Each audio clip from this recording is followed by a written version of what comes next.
ذرا تصور کیجئے ایک ایسی دنیا جہاں انسان کا دشمن بن چکا ہو، جہاں طاقتور کمزور کو کچل دے، جہاں بیٹی کی پیدائش کو باعث شرمندگی سمجھا جائے، جہاں قبائلی دشمنیاں نسلوں تک چلتی ہوں، جہاں بتوں کے سامنے سر جھکائے جاتے ہوں، اور جہاں انسان اپنے ہی ہاتھوں تراشے ہوئے پتھروں کو معبود سمجھ کر پکار رہا ہو۔ باپ دادا ان بٹن کی پرستش کرتے آئے ہیں۔ دنیا کو ایک ایسی روشنی کی ضرورت تھی جو صرف آنکھوں کو نہیں بلکہ دلوں کو روشن کرے، اور پھر مکہ کی مقدس سرزمین پر وہ مبارک صبح ہوئی جس دن اللہ تعالیٰ نے اپنے آخری نبی رحمت عالم محسن انسانیت حضرت محمد مصطفیٰ صلی اللہ تعالیٰ علیہ وآلہ وسلم کو دنیا میں اپنا آخری پیغمبر بنا کر بھیجا۔ یہ صرف ایک بچے کی ولادت نہ تھی، یہ پوری انسانیت کے لیے رحمت کے ایک عظیم دور کا آغاز تھا۔ ولادت مصطفیٰ صلی اللہ تعالیٰ علیہ وآلہ وسلم سے پہلے کا دور کیسا تھا؟ رسول اللہ صلی اللہ علیہ وآلہ وسلم کی تشریف آوری سے پہلے عرب معاشرہ شدید جاہلیت میں مبتلا تھا۔ لوگ اللہ تعالیٰ کو مانتے تھے لیکن عبادت میں دوسرے معبودوں کو شریک کرتے تھے۔ خانہ کعبہ جو حضرت ابراہیم علیہ السلام کی توحید کی یادگار تھا، اس کے گرد بے شمار بت رکھ دیے گئے تھے۔ لوگ مختلف بتوں کے سامنے جھکتے، ان سے مدد مانگتے اور اپنی حاجتیں ان کے سامنے پیش کرتے تھے۔ قبائلی تعصب بہت شدید تھا، ایک معمولی بات پر دشمنی شروع ہوتی اور پھر کئی نسلوں تک خون ریزی جاری رہتی۔ طاقتور کی طاقت ہی اس کا قانون بن جاتی، کمزور، غلام، یتیم اور بے سہارا لوگ ظلم کا آسان شکار بنتے۔ معاشرے میں شراب نوشی، جوا، سود، تکبر اور مختلف اخلاقی برائیاں عام تھیں، اور سب سے دردناک بات، بعض لوگ اپنی بیٹیوں کی پیدائش کو اپنے لیے آر سمجھتے تھے۔ قرآن کریم نے اس زمانے کی ایک انتہائی دردناک تصویر بیان کی۔ جب ان میں سے کسی کو بیٹی کی پیدائش کی خبر دی جاتی تو اس کا چہرہ غم سے سیاہ پڑ جاتا۔ یہ وہ معاشرہ تھا جسے ایک ایسی ہستی کی ضرورت تھی جو انسان کو انسان کی حقیقی عزت سمجھائے۔ پھر وہ مبارک وقت آخر کار قریب آیا۔ مکہ میں حضرت عبداللہ بن عبد المطلب رضی اللہ تعالیٰ عنہ اور حضرت آمنہ رضی اللہ تعالیٰ عنہا کے گھرانے میں وہ عظیم ہستی تشریف لانے والی تھی جس کے بارے میں قرآن بعد میں اعلان کرے گا، اور ہم نے آپ صلی اللہ علیہ وآلہ وسلم کو تمام جہانوں کے لیے رحمت بنا کر بھیجا۔ آپ صلی اللہ تعالیٰ علیہ وآلہ وسلم کی ولادت مکہ مکرمہ میں ہوئی۔ صحیح مسلم کی روایت کے مطابق رسول اللہ صلی اللہ علیہ وآلہ وسلم نے خود بتایا کہ پیر وہ دن ہے جس دن آپ صلی اللہ علیہ وآلہ وسلم کی ولادت ہوئی۔ یہ پیر کا دن تھا اور دنیا کے لیے رحمت کا ایک نیا باب کھل رہا تھا۔ حضور نبی کریم صلی اللہ علیہ وآلہ وسلم جب دنیا میں تشریف لائے تو آپ صلی اللہ علیہ وآلہ وسلم کسی بادشاہ کے محل میں نہیں آئے تھے، نہ دنیاوی شان و شوکت کا کوئی مظاہرہ تھا۔ آپ صلی اللہ علیہ وآلہ وسلم مکہ کی سرزمین پر تشریف لائے، لیکن حقیقت میں دنیا کی سب سے عظیم دولت اسی وقت دنیا میں آئی تھی۔ وہ دولت تھی ہدایت، وہ دولت تھی رحمت، وہ دولت تھی توحید، وہ دولت تھی محمد رسول اللہ صلی اللہ علیہ وآلہ وسلم۔ آپ صلی اللہ علیہ وآلہ وسلم کی آمد کے بعد وہ انقلاب شروع ہوا جس نے صرف عرب کو نہیں بلکہ پوری انسانیت کی سوچ بدل دی۔ حضور صلی اللہ علیہ وآلہ وسلم نے سب سے پہلے انسان کو یہ سکھایا کہ معبود صرف ایک ہے، اللہ کے سوا کسی کے سامنے عبادت کے لیے سر نہ جھکاؤ۔ پھر آپ صلی اللہ علیہ وآلہ وسلم نے انسان کو انسان کی عزت سکھائی۔ آپ صلی اللہ علیہ وآلہ وسلم نے فرمایا کہ کسی عربی کو اجمی پر اور کسی اجمی کو عربی پر کوئی فضیلت نہیں، اصل فضیلت تقویٰ کی ہے۔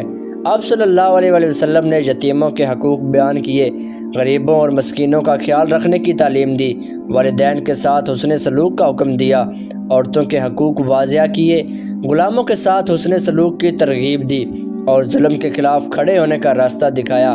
جس معاشرے میں کمزور کی آواز دب جاتی تھی، وہاں محمد صلی اللہ علیہ وآلہ وسلم نے کمزور کے حق کو مضبوط کیا۔ جب معاشرے میں بیٹی کو بوجھ سمجھا جاتا تھا، وہاں بیٹیوں کے ساتھ حسن سلوک کو اجر کا ذریعہ بتایا۔ جس معاشرے میں انتقام نسلوں تک چلتا تھا، وہاں معافی، درگزر اور رحم کا راستہ دکھایا۔ پیارے آقا صلی اللہ علیہ وآلہ وسلم رحمت ہی رحمت ہیں۔ حضور نبی کریم صلی اللہ علیہ وسلم کی پوری زندگی رحمت کا نمونہ تھی۔ آپ صلی اللہ علیہ وآلہ وسلم صرف اپنے ماننے والوں کے لیے نہیں بلکہ تمام جہانوں کے لیے رحمت بنا کر بھیجے گئے۔ قرآن کریم نے آپ صلی اللہ علیہ وآلہ وسلم کو رحمت للعالمین کہا۔ آپ صلی اللہ علیہ وآلہ وسلم نے دشمنوں کے ساتھ بھی عدل کیا۔ مکہ والوں نے آپ صلی اللہ علیہ وآلہ وسلم کو تکلیفیں دیں، آپ صلی اللہ علیہ وسلم اور آپ کے صحابہ کرام کو ستایا گیا، لیکن جب آخر کار مکہ فتح ہوا تو آپ صلی اللہ علیہ وآلہ وسلم کے ہاتھ میں بدلے کی طاقت تھی۔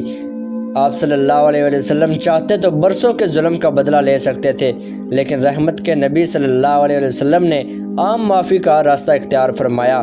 یہ تھا محمد رسول اللہ صلی اللہ علیہ وسلم کا اخلاق۔ اور پھر نبی کریم صلی اللہ علیہ وسلم کے معجزات کی تو کیا ہی بات ہے۔ اللہ تعالیٰ نے اپنے نبی صلی اللہ علیہ وسلم کو بہت سے معجزات عطا فرمائے۔ قرآن کریم خود سے عظیم معجزہ ہے، ایسا کلام جس نے عرب کے فصیح و بلیغ لوگوں کو حیران کر دیا۔ آپ صلی اللہ علیہ وسلم کی انگلیوں سے پانی جاری ہونے کا واقعہ صحیح حدیث میں ملتا ہے۔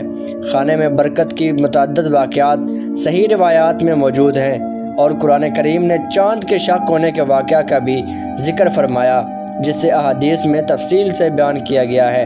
لیکن یاد رکھیے، حضور صلی اللہ علیہ وسلم کا سب سے بڑا معجزہ صرف کوئی ایک ظاہری واقعہ نہیں تھا، بلکہ آپ صلی اللہ علیہ وسلم کا لایا ہوا قرآن وہ معجزہ ہے جو قیامت تک باقی رہے گا۔ کل تک جو لوگ بتوں کے سامنے جھکتے تھے، محمد رسول اللہ صلی اللہ علیہ وسلم نے انہیں ایک اللہ کے سامنے جھکنا سکھایا۔ کل تک قبائلی غرور تھا، رسول اللہ صلی اللہ علیہ وسلم نے تقوی اور اخوت سکھائی۔ کل تک کمزور بے سہارا تھا، حضور نے اس کے حقوق بیان کیے۔ کل تک بیٹی کو بوجھ سمجھا جاتا تھا، حضور نے بیٹیوں سے محبت اور حسن سلوک کی تعلیم دی۔ کل تک انتقام کو عزت سمجھا جاتا تھا، حضور نے معافی کو عظمت بنا دیا۔ اور یہی وجہ ہے کہ رسول اللہ صلی اللہ علیہ وسلم کی بعثت انسانی تاریخ کا عظیم ترین انقلاب بن گئی۔ یہ انقلاب حکومت سے زیادہ دلوں کا انقلاب تھا۔ یہ انقلاب زمین کے نقشے سے زیادہ انسان کی سوچ بدلنے والا انقلاب تھا۔ آج ہم صدیوں بعد بیٹھ کر حضور نبی کریم صلی اللہ علیہ وسلم کا ذکر سنتے ہیں۔ ہمیں شاید اندازہ بھی نہ ہو کہ حضور صلی اللہ علیہ وسلم کی تشریف آوری نے انسانیت پر کتنی عظیم نعمت نازل کی۔ آپ صلی اللہ علیہ وسلم نے ہمارے رب سے ملنے کا راستہ بتایا، ہمیں قرآن دیا، ہمیں نماز سکھائی، ہمیں اخلاق سکھائے، ہمیں محبت سکھائی، ہمیں رحم سکھایا، ہمیں معافی سکھائی، اور ہمیں یہ بتایا کہ اصل کامیابی دنیا کی دولت نہیں بلکہ اللہ کی رضا ہے۔ اس لیے جب بھی حضور نبی کریم صلی اللہ علیہ وسلم کا نام آئے، دل محبت سے بھر جائے، زبان ادب سے درود پڑھے، اور زندگی آپ صلی اللہ علیہ وسلم کی سنت کی طرف بڑھنے لگے، کیونکہ حضور صلی اللہ علیہ وسلم سے محبت صرف الفاظ کا نام نہیں بلکہ حضور صلی اللہ علیہ وسلم سے سچی محبت تو یہ ہے کہ انسان اپنی زندگی کو آپ صلی اللہ علیہ وسلم کی تعلیمات کے مطابق بدلنے کی کوشش کرے۔ اللہ تعالی ہمیں نبی کریم صلی اللہ علیہ وسلم کی سچی محبت عطا فرمائے، آپ صلی اللہ علیہ وسلم کی سنت پر چلنے کی توفیق دے، اور قیامت کے دن آپ صلی اللہ علیہ وسلم کی شفاعت نصیب فرمائے۔ آمین یا رب العالمین۔ ایک بار درود شریف لازمی پڑھ لیجئے۔ یہ تھی ہماری آج کی ویڈیو۔ امید کرتا ہوں آپ کو ویڈیو اچھی لگی ہوگی۔ ویڈیو کو لائک کریں اور چینل کو سبسکرائب ضرور کر لیں تاکہ ہماری ہر آنے والی ویڈیو آپ تک پہنچتی رہے اور آپ کو بھی علم حاصل ہوتا رہے۔ ملتے ہیں ایک اور ایسی ہی پیاری ویڈیو کے ساتھ، ہمیں دیجیے اجازت۔ اللہ حافظ۔